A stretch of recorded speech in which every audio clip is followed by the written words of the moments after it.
100 plus robots in one store. China's retail takeover. Imagine walking into a store, and instead of phones, sneakers, or TVs, it's a wall of robots, greeters, delivery bots, robot pets. Einstein teaching science. A robot bartender. A robot that stocks shelves. A robot that plays chess with you like it's been waiting all day. And the headline everybody's sharing is simple.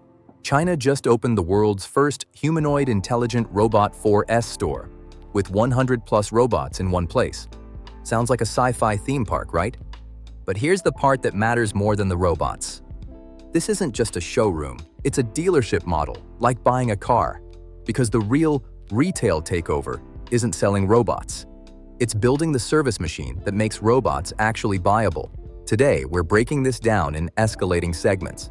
The viral claim, the 100 plus robots breakdown by job, the hidden infrastructure, software, and remote support, the limits they don't show, and what this means for retail in the next 12 to 24 months. And I promise you, the most important part of this store is not the display floor. Let's go. All right, name and location first. The store is called Robot Mall, and it's in Beijing's high-tech zone known as Beijing E-Town, Yizhuang. It's a 4-story facility, roughly 4,000 square meters, and it's literally modeled after the classic Chinese 4S dealership format: sales, service, spare parts, and survey, meaning customer feedback and diagnostics. In other words, you don't just buy a robot here. You're supposed to get the parts, the repairs, the upgrades, and the support in the same building. And yes, the 100 plus robots part is real. Reporting describes over 100 robot types from more than 40 Chinese brands on offer, with prices ranging from around 2,000 yuan to several million yuan. So this is not a toy shop. This is a serious attempt to make robots a retail category with a full after-sales ecosystem. Now, let's talk about the viral claim and what people think this means. Here's how the internet is framing it. China opened a robot Apple store. You can walk in and impulse buy a humanoid. This is the moment robots go mainstream. And I get it. If you see a clip of a humanoid robot taking orders or pouring drinks, your brain goes, "Oh, we're there." But that's not the actual story. The real story is why they copied the car dealership model. Because robots aren't like gadgets. They're not even like appliances. Robots are closer to vehicles. They need maintenance. They need updates. They need spare parts. And if something goes wrong, you're not rebooting a toaster. You're troubleshooting a moving machine. That's why this 4S store is a big deal.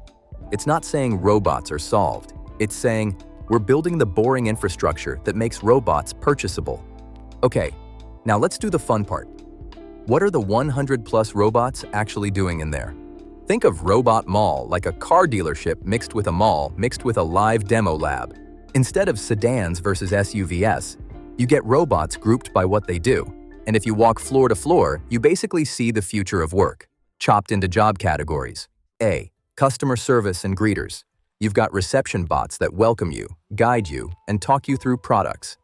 This is the easiest job for robots to feel useful in retail.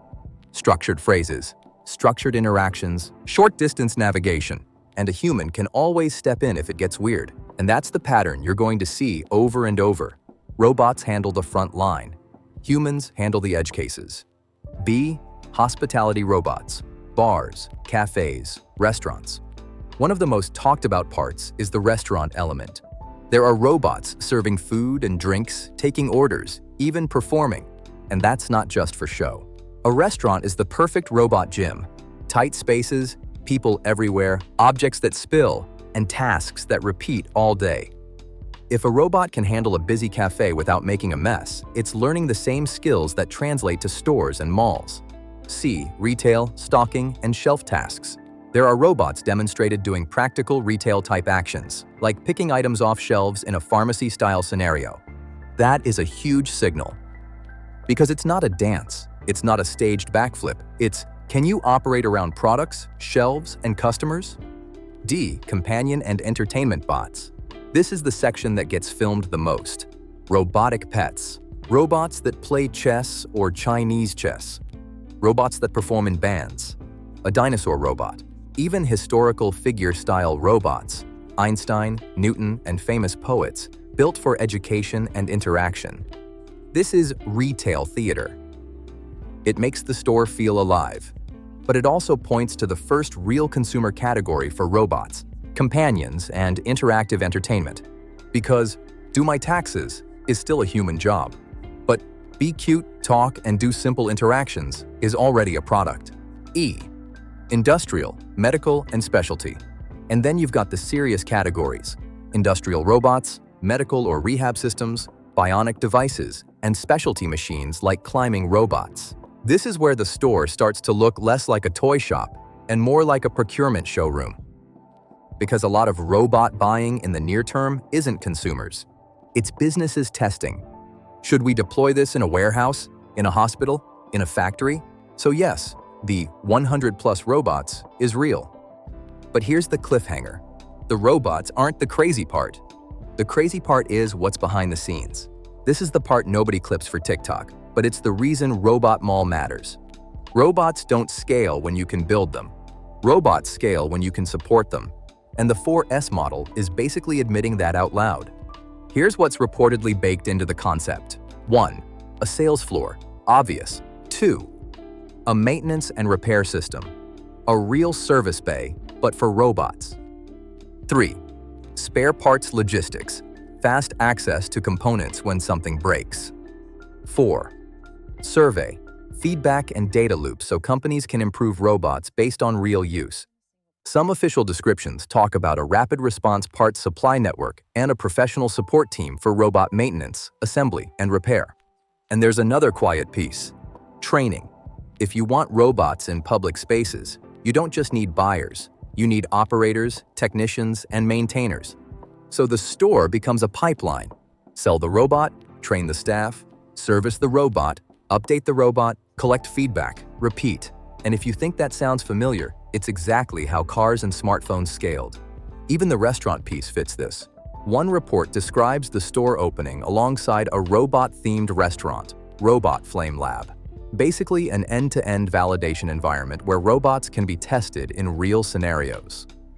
Translation: the showroom isn't just selling, it's stress testing. Now let's talk about the part they don't show in the promotional videos, the failure moments. Because there are always failure moments. Let's start with cost. The price range alone tells you the truth. Some robots are basically consumer gadgets, and some are, this costs more than your car. That means the market is fragmented. Robots aren't one product category. They're a spectrum, from cheap single-purpose machines to expensive humanoid platforms. And then there's reliability. One AP write-up describes a robot in a cafe scenario that was supposed to sort trash from dishware. It picked up a cup, swung its hand, and then just held the mug in midair.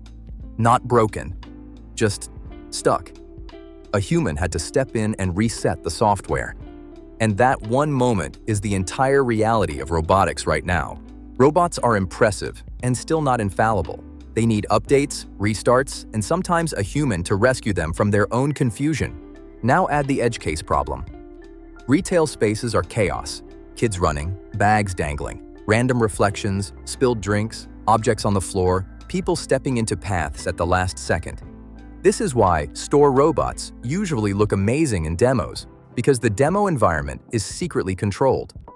So the limits you don't see in the highlight reels are how often the robot needs a reset, how it behaves when it gets bumped, how it handles bad lighting, whether it can recover after a minor failure, and the biggest one, who is responsible when a robot makes a mistake in public. That's the insurance problem. That's the liability problem. And that's why a robot store needs the dealership model. Because if you sell a robot without service, you're not selling a product, you're selling a future headache. Which leads to the real question. What does this mean for retail in the next 12 to 24 months? Because it's bigger than one store. Here's my take. Robot Mall isn't just selling robots. It's selling a new retail format. And I think we're about to see 5 changes accelerate. 1. Robot showrooms spread. Multiple reports already point to other cities building similar outlets. And there's coverage describing other S models too, like 6S and 7S robot stores, appearing in places like Shenzhen and Wuhan. So the Beijing store isn't the end. It's a blueprint. 2. Try before you buy becomes normal. Robots are too expensive and too weird to buy sight unseen. So these stores become test centers. Bring your use case, watch a demo, try the robot, talk to service, get a maintenance plan. like buying a car. 3. Subscriptions and leasing. Some official descriptions even mention installment payments. That's a signal that robotics will copy the smartphone and car playbook. Financing, leasing, and robotics as a service. Because the biggest barrier isn't, can we build robots? It's, who can afford the robot and the support? 4. Retail workers become robot wranglers. In the near term, robots don't replace retail workers. They change the job. The new retail job becomes guiding customers, supervising robots, resetting systems, handling edge cases, and escalating to remote support when the robot gets confused. 5. Feedback loops speed up. This is the quiet win. The survey part of 4S matters because it turns every customer interaction into data. A robot fails to place a mug? That becomes a bug report. That becomes a patch. That becomes a better version next quarter. That's how consumer tech evolves. So in 12 to 24 months, the biggest shift won't be robots everywhere. It'll be robots becoming a normal thing you can shop for, finance, service, and deploy, starting with simple jobs and high-visibility roles. And that's the real retail takeover. Not replacing every worker overnight, but making robots a standard product category with a support ecosystem. So is this store proof that humanoids have taken over retail? Not exactly. But it is proof of something more important. China isn't just building robots. It's building the dealership infrastructure that turns robots into products, sales, service, spare parts, feedback. That's how you scale. Now I want to hear from you. If a robot store opened in your city tomorrow, what would you actually buy? A robot pet? A cleaning robot? A humanoid helper? Or would you wait until version 3? Drop your take in the comments. And if you want more breakdowns like this, where we separate hype from what's actually happening, like the video, subscribe, and I'll see you in the next one. That's it, folks.